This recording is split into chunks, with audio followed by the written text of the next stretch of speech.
Okay, hello, welcome everybody to our podcast. Today we are going to be talking about getting a job. We're going to be speaking with a recruiter to get some advice and tips. And we have my good friend here, Nikki, who has been a recruiter for some years. Specifically, she works in healthcare recruiting, but of course, she can speak to us and answer some questions, give you guys some advice on how to boost your chances of getting hired. So let's welcome Nikki. Nikki, how are you? Hey Ben, I'm doing good. How about you? Good. Thank you for joining. You're welcome. All right. So tell us briefly what you do.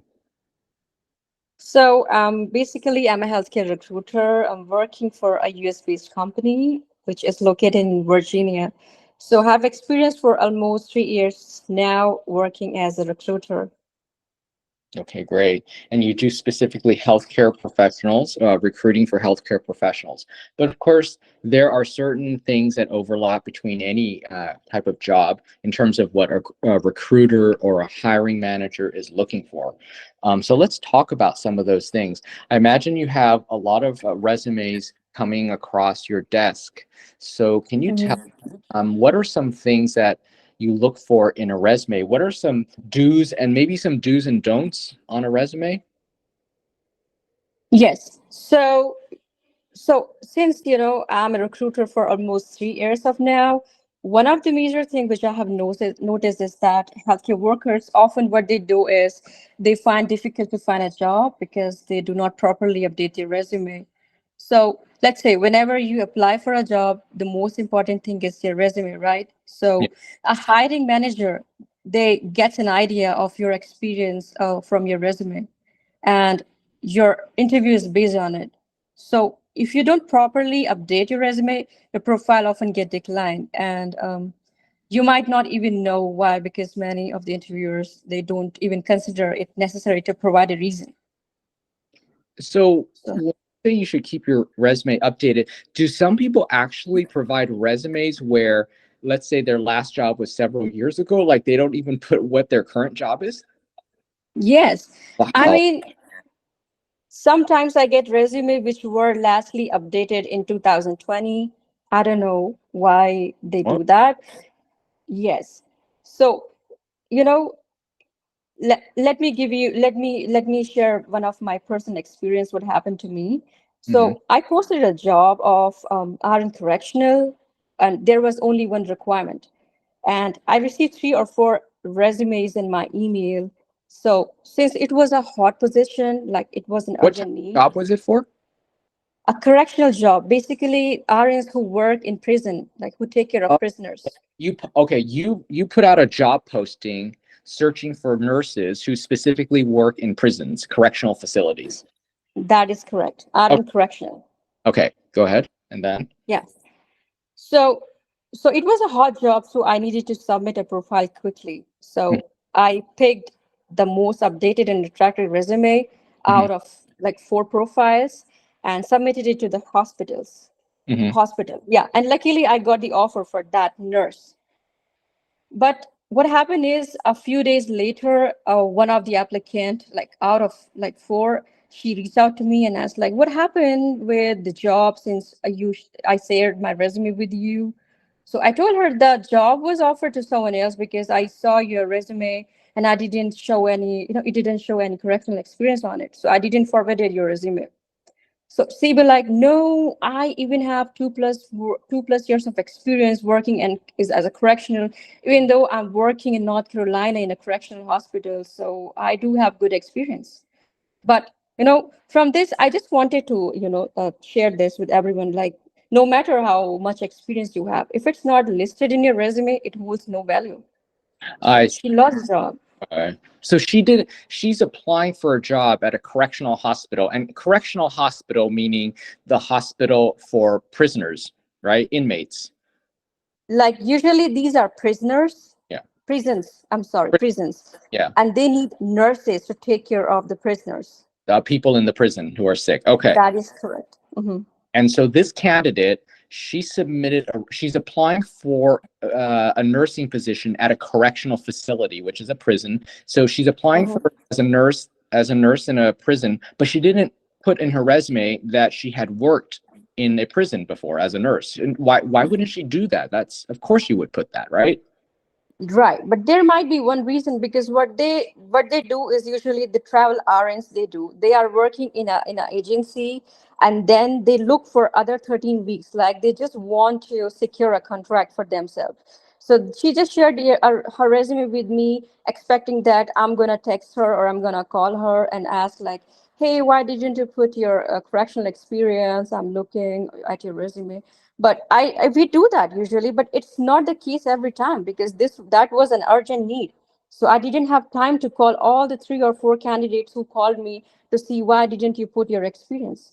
Instead Uh, of that, I picked the most attractive resume and submitted her. So because tell me if this is a mistake, but I feel like a lot of people have one mhm. resume that they're going to push the send button and send it off to like 50 different people. And I would argue, tell me if I'm wrong, but I feel like you should not have just one resume to send to everybody. I think that your resume has to be adapted to the specific position you're applying for, and maybe even the company. That is that is correct. Yeah, usually RNs do that because they do share their resume with multiple, more than like 5 or 6 agencies with the same experiences. So let's say if she has updated her resume like as an ICU nurse, so she sent it to some other agency. And on the other hand, I have a position like same for ICU nurse, but additionally the hospital is looking for neuro experience as well. And Yeah, if she shared the same experience, same resume with me, then it will not gonna work for my position, because the hospital is looking for neuro as well. But she didn't updated her resume as a neuro, like if she has worked in neuro unit or not. right. So this is, I don't know why do you do that, but things it doesn't work like that. If you need a good job, you have to be more active, Mm-hmm. like if it comes to update your resume, if it comes for the interview and all. I think what we all need to realize is that the one size fits all resume, that's not a good way to do it. You really need to look at the job you're applying for and make sure Mhm. that including relevant is important, relevant experience, as Nikki was saying. And but I think that maybe you were getting these resumes that are missing stuff, or that were not, that had non-relevant experience, because people are just like, I'm just going to send it to 50. And let's just see what happens. You know what I mean? I think there's a lot of that where people aren't really that into it. They're just like, I'll just send it out there and see what happens, as opposed to, I really want this job, so I'm going to focus on creating a resume that is specific to the requirements of the job. I don't think people do that all the time. Mhm. Okay, what about, and back to the resume, you were talking about experience mismatch, right? So you were asking for a certain thing, like neuro experience in a hospital or ER, whatever, but they're not putting that. So that's an experience mismatch, where what the job is asking for, you're not including in your resume. What about periods where you're not working, experience gaps? Talk to me about that, because, like, for example, in America, after we finish college, or yeah, Mhm. we sometimes would like to take a year off um, before we start either grad school or work. So let's say you want to take some time off. Is that bad to have periods where you're not working? No, it's not bad, but it's just that you have to give the proper answer, a proper, the reason behind the gap. So Hmm. let's say if you have completed your bachelor's in 2020, but you have started working as a nurse since 2021. Yeah. So of course, while updating your resume, I'm going to ask like, hey, you have completed your degree in August 2020, but you have working since February 2021. So why there is a gap? So if you be like, no, I don't know the reason, or just like that, so it's still not going to work. Instead of that, if you're saying, hey, I just doing my internship, or I was on a vacation with my family. So if we are updating the same, the facility will not have any issue.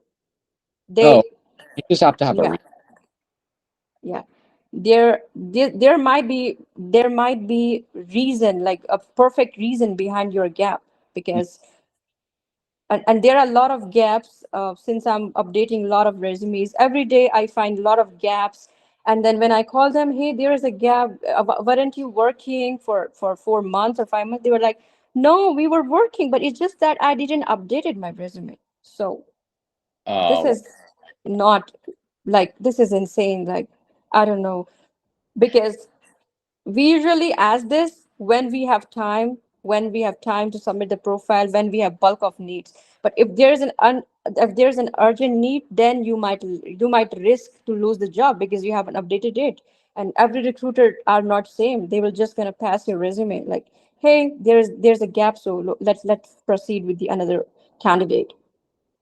I think also when somebody is lacking attention to detail in something as important as a resume, I think that might suggest that they're not a great candidate. I don't know. Do you think that? I feel like if I'm a recruit, I would think that. Yes, of course. Like, let's say, if you have updated your resume, like, hey, I'm an IC nurse, but you haven't updated your responsibilities, like, what did you work? So if there is a nurse, let's say if her primary specialty is ICU, so that doesn't mean she's only working with ICU. She may float to med-surg, step down, and sometime ortho, neuro, all the departments. So if you have not updated that, you might lose some opportunities which coming out from the hospital, let's say for the MS ortho, ICU ortho, because you haven't updated it in your resume. So Mhm. it's really important. Resume update is really important for a provider or for a candidate who is looking for a good fit, a good job, because hospitals and all the other organizations has their own requirement. So sometimes they just ghost you without telling you the reason why they ghost you.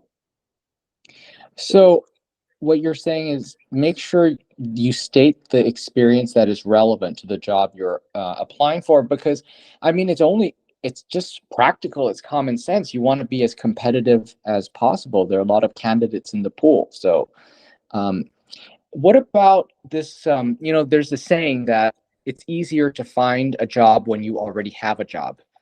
True, truth or false? True or false? Well, it depends. Hmm. It depends, because when you already have a job, you have a lot of time to secure a job for yourself for the another contract.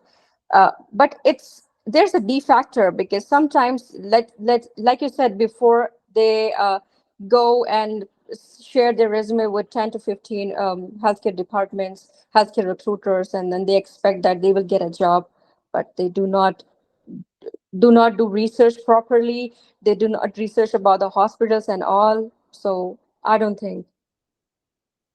It is important to research the company that you want to work at. You got to demonstrate that, first of all, you know something about them. And by knowing something about them, you can, articulate better why you want to work there. It's all part of, I guess, fitting in, right? That is correct, because most of the hospital, what we see, like, if I have five nurses working in the same hospital, so I usually, there's a scenario where we have to do the wellness check every month, every week. I'm sorry, like, hey, are you happy with the hospitals? If you're facing any issue, I'm here available with you. So they do share sometimes. Hey, Nikki, she's asking me to float in the other units, and I don't have experience.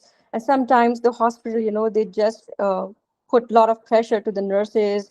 Sometimes they do terminate the RNs if the census is low. So if a new nurse is going to, like, let's say if someone is interested in New Jersey location for a hospital, let's say Hackensack. So I think research is really important if you are looking for a contract, because there are a lot of challenges nurses are facing for the particular hospitals. And, like, sometimes they face race, sometimes harassed by the staff nurses, because Mm. what happens is the staff nurses thinks that they are the queen of the hospitals. Like, this is what we exactly heard from the travel nurses.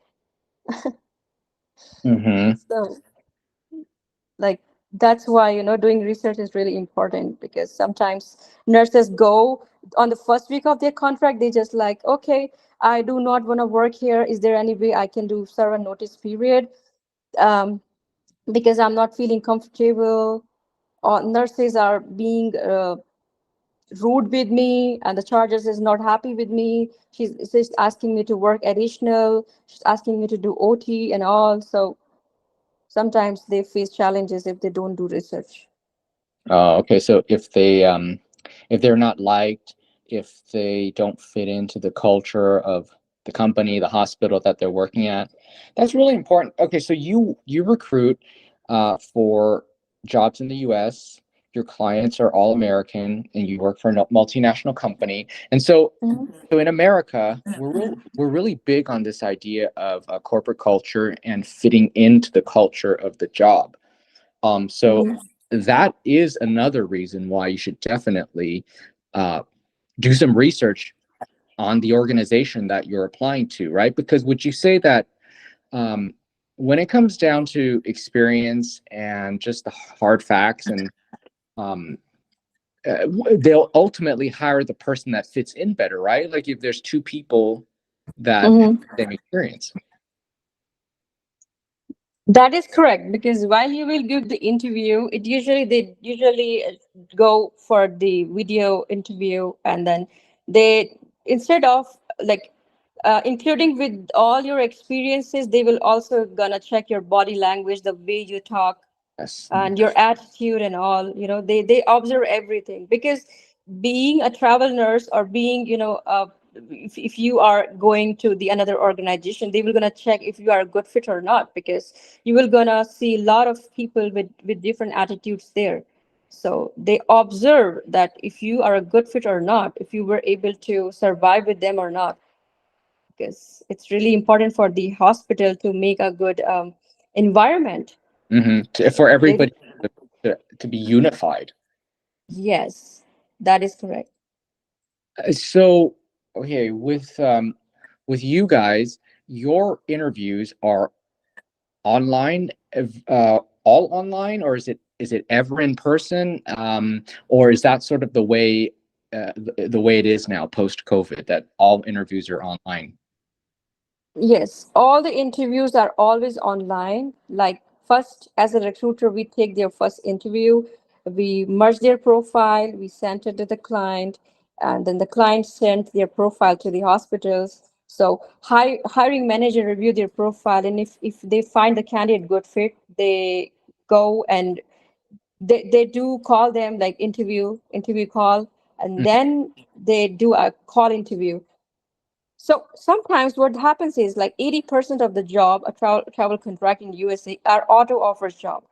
That means offer without interview. They're just gonna see your resume, Mm-hmm. and that with your resume, with your experiences, they just gonna release a job for you. So it's really important if you're not faking your resume, because because you're hired based on your resume, or you will be given work according to your stated experience. So if you made any blunder, your license could be at risk. So this is also very important, because you are not talking to a live person, you're just getting interviewed, like you're just getting hired based on your resume. So Wow. I always advise not to fake any of your experience while updating your resume. So for the types of jobs that you recruit for, you're saying that in the US, these jobs, nursing jobs, they often will make an offer. They'll often hire somebody just based on their resume. They won't even do a video interview. No, no interview at all, just Why, resume, and then offer on the next day. why is that? Because that seems weird to me, to hire somebody without an interview. Why is it completely resume based? Is that just how it is in that? Is that just customary in that sector? Well, to be very honest, I'm not sure about it, but it happens usually in the location of North Carolina, South Carolina, New Jersey. They Mm-hmm. just, or maybe sometimes because we are in good tier with those hospitals, so they do trust us, like being an Oh, agency. Like, of oh, course, we are gonna get the good resumes from this agency, so they do release the auto offers. And Also, it happens in that case when the hospital needs bulk of nurses. So Oh. they don't have time to interview all the nurses. They just gonna review the resume and like either they're gonna reject it or gonna release the offer. So it's sometimes nurses don't feel comfortable with the auto offer positions because there are a lot of things which they need to ask, like what would be the ratio, what would be the scrub color which they're gonna wear there, or how does the things work, a lot Mhm. of things. But some nurses are not confident for the interview call, so they are always happy, like, is there any auto offer job? So we offer them the auto offer jobs. Okay, so the hospital, the hiring manager, whatever, they don't do an interview, but there is still an interview, but you guys do it. The recruiter does the interview. So somebody has interviewed them. Yeah, we just make sure the requirements, let's say, when we get a job from the hospital, there is a part where it says the job description, so Mhm. they mention everything there. Let's say if the position is for RN oncology, so sometimes they mention in the job description, like, she has the RN, the registered nurse also need to float in the other units, and it's compulsory, so make sure you are submitting a profile who is ready to float. So we have to make sure, like, if she's this RN is comfortable with all that. So if she said yes, so we mentioned in the resume summary, like, she doesn't have any problem while floating to the other another unit or the sister facilities. So it works like that. So you guys do the screening. You will do the screening and you'll do the interviews. Yeah. I, First, as a recruiter, we do the screening, we update their resume, then we share it to our senior level of team. They mhm, double check the resume, and then sometimes they pass back to the profile for the corrections. mhm, Then we have to update the resume again. Sometimes we are updating the resume more than 5 or 6 times just to make sure the hospital is getting a perfect resume. I see. Then that team forward it to the client, and then a lot of things. That there's a long procedure. Okay, I see. I got it. So because you guys work with these hospitals, you know what they want. They have a certain expectation. You know how to meet the expectation. Now you have to find the candidate to meet their expectation, and so they trust you because they know that you know what they want. Yeah, that is correct. I mean, let's say some hospitals, like a year ago, last time, because of the COVID, all the hospitals made it clear that they need COVID vaccine card attached along with the submittal profile. But now some hospitals are being lenient, like, okay, we don't need COVID vaccine. If someone doesn't have it, that would be okay. And previously we were having challenges because there are a lot of cases when RNs, they don't want to go with the COVID vaccine because of their religious or medical reasons. Hmm. So they were getting hard times to find a job because that time it was compulsory. Gotcha. Okay. So yeah. And along the lines of screening people, um, you guys, how many references do you guys ask for? And do you actually check references? Because some people think, oh, I don't know if they'll check. But do you guys actually check? Do you guys actually call the references? By the way, if you guys don't know what references is when you give the names and contact information of people that you know, people who you've worked for, or maybe a professional friend or whatever, somebody who can basically say good things about you. That's what a reference is. So do you guys check references, and how many do you ask for? Yes, that is really strict because we usually ask for two references from their supervisor or manager to whom they are recently working with. Not for the, let's say, when we ask for the references, they do share a reference to whom they were working in, like, back in 2016. No, that will not gonna work. The references should be within 1 year. Oh, current. And yeah, and the other team, there's a separate team who do call to those references. There's Mhm. a skill set. There is, yeah, they do ask few questions to those references, and then yeah, that's how it works. So yeah, there are a lot of RNs who just shared their colleague experiences, like references, I'm sorry. So they Mhm. be like, okay, I don't have any manager, but I have my colleague, but we cannot accept those references because of course your friend will gonna say good about you. Oh, okay. So you only want a professional reference because, like, there's such a thing as a personal reference, which is like you can have a friend, you can give your friend's information, but you only want professional references. That is correct. It should be professional from managers and then supervisors, sometimes charge nurses. That is really important. Without the references, we cannot submit any profile because the company is TJC certified, the Joint Commission.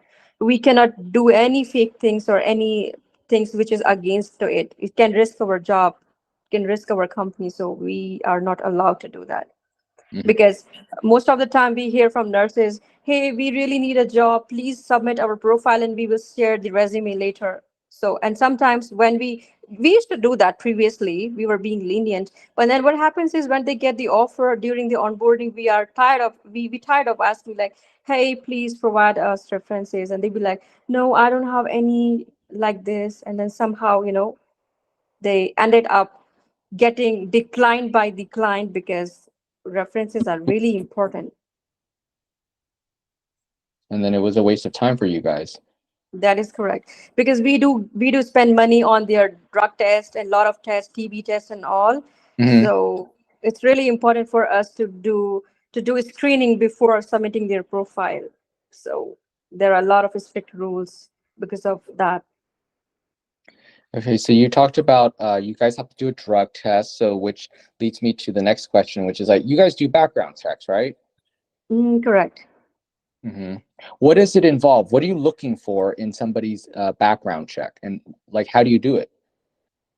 Okay. So well, there is a separate department for that, but what they usually do is, let's say if someone has worked like, let's say if someone has worked 3 travel contracts, so there's an option where we have to mention like with which agency. So the team will gonna call those agency just to make sure if the nurse has worked for this agency for that certain period of time which she has mentioned in her resume. Hmm. Because sometimes what nurses do this, like, okay, I have worked this with this hospital for 6 months, but in real she was working there for a month. So that's why background check is really important, just to make sure if all the experience which is written in the resume is genuine. Okay, so just to double check the authenticity of what's on the resume, Yeah. and then And also education as well. Last time I was working with a registered nurse who was from Florida, but mhm, she wanted to work in New Jersey. So during she got the offer from the hospital. Now during the onboarding period, we were not able to find her bachelor's degree, and when we asked her, she was like, I don't have it, I lost it. So we were like, okay, it can risk your contract because we need it. That is really important. So we gave her suggestion that go and contact with your college and ask for the transcription at least. yeah. She took a long time. We were keep asking the client, can you please push her start date, because she really wanted to do work, but she's getting hard time to get the transcription. Then after so long, we were keep asking and asking. She were not able to get it. So the client has finally rejected her profile, and she was so angry with me, like, hey, I was there looking for a job, I did everything, and my contract is declined now. But she didn't realize that it was her fault. Like, how come someone can forget like lost her degree? And like, I found her lazy, bit lazy. Like, I was keep asking, onboarding team keep reaching out to her, and she was making excuses. So basically, she was not so serious about the contract. But when she got rejected, she was shouting at me. But she's still, unemployed. It's been a long. Okay, I can understand somebody like, okay, I lost my diploma or I don't know where it is. The diploma, the physical paper, whatever. Okay, Right. but not hard to get a replacement diploma. You can just request it online from your university. It takes like a few seconds. You'll get it within days. So I don't know. That sounds sketchy. How can somebody not be able to get that, right? Exactly. We even find the all the links for her. Yeah. Let's say we gave her link. Like, go through this link. Her name was Wileen. So Wileen, go through this link and try to contact with your agency. I'm sorry, with your university. Definitely, they will gonna help you out since you studied there. So they must have that. She was making excuses every time, and then Funny. she was not able to get a job, and still she keep in touch with me. She would keep asking like if you have any job for me. So I'm still saying that you have to get your degree first, then only I can place you. Sorry, but you need to go to college first. Of course. Yeah. She even said that okay, I'll go to Florida to get my degree, but she went to Florida even, but I don't know why she was not able to find it. It's really insane. I mean, it's something is fishy, you know. I think that sometimes people don't finish college, and so that's what it is. Like they went, but what they didn't tell you is maybe that they didn't finish. So that's probably what it was. Um, Yeah. what she need, Nikki, what she needed was not a link to the school. What she needed was a link to somebody who can make her a diploma. That might be possible. Even I asked her, if you do not have the physical degree, you must have it somewhere in your email or something. And she'd be like, no, my email, I lost the access on my email and now have a new email. So Mm, I was like, oh, I'm sorry, I'm helpless in this case. I cannot help you because client is being so strict. yeah, yeah, of course. Okay. Yeah. So, what else do you want to tell people? I've gone through my list of questions, but is there anything else you want to tell people? Any other tips you might want to give some people who are applying for a job? What are some things that you want to give them? Some advice from the perspective of a recruiter. What advice would you give to our listeners? Yeah, well, I would like to advise like be specific if you're looking for a specific job. Let's say if you're going with the random research and just going throwing your resume everywhere, but you have not mentioned specific things, so you will not able to find that like your dream job. Of course, like usually these days, what people are doing, they are finding jobs in social media, let's say Facebook, LinkedIn, and all. Mm, So you should research first where you are investing your time, where you are sharing your confidential details and all, because there are a lot of scams are going on these days. They're ending up, losing their financial things and all. So they should do research and they should be more specific what they are looking for exactly. Sometimes they post the job, hey, I'm looking for this, but there is no more details. So no one can help you out in that case. mhm. And yeah, of course, update your resume properly. And you should be more confident when you're talking to a hiring manager. Also, you should read your resume before you're sharing it to the hiring manager, because sometimes what they do is uh, of course, first hiring manager gonna look over your resume and then ask the question related to that. So what happens is, let's say if I'm asking something from your resume and you don't know anything about it, so hiring manager have some idea that okay, this is a fake statement which she has written in the resume. So Oh, never do fake bad. things. That's really bad when Mhm. people ask you about some of your experiences that you've stated in your resume, but you don't even know how to talk about it. That's suspicious. That's weird. Yes. And you should always have a positive attitude, because you never know, the senior who is working above to you can be a villain for you, because it happens a lot of time. if, Mhm. if you are not behaving well, so you might, there is a chances you can risk your job. And it happens in many cases I have seen in past. So you should be in a positive attitude, because you will going to work with the new atmosphere where you have to be fit into all the people around, like in every people, because everyone is different, so you have to accept all that. You should not be specific, because you are needy, you need a job. So Right. hiring manager always, observe things when they are just giving your interview call. Okay. That's good advice.